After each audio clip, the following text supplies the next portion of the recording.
দিনটা ছিল ২৯শে জানুয়ারি। আজকে আমি গয়েশপুর চলে যাচ্ছি আর আমার সাথে যাচ্ছে মা আমাকে রেখে দিয়ে আসতে।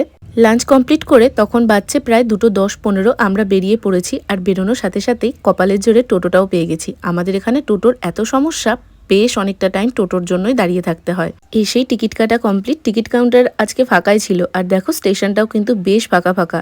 মার আর আমার দুজনের জিনিস যেহেতু একটা ব্যাগের মধ্যেই নামা হয়েছে, সেই জন্য ব্যাগ টানতে গিয়ে আমার হাতের অবস্থা খারাপ হয়ে গেছে।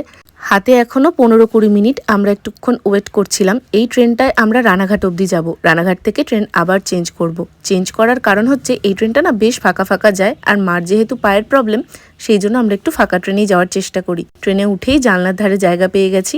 লাঞ্চ তো করেই বেরিয়েছিলাম, সেই জন্য এখানে এই আমলকিগুলো কিনেছিলাম। এগুলো খেতে না বেশ ভালো লাগে। রানাঘাটে নেমে প্রথমেই খেলাম ১ কাপ করে চা, কারণ প্রচণ্ড মাথাটা ধরে গেছিলো। এরপর চলে আসলো আমাদের ট্রেন আর এখন সোজা বাড়ির দিকে। আজকের মতন টাটা।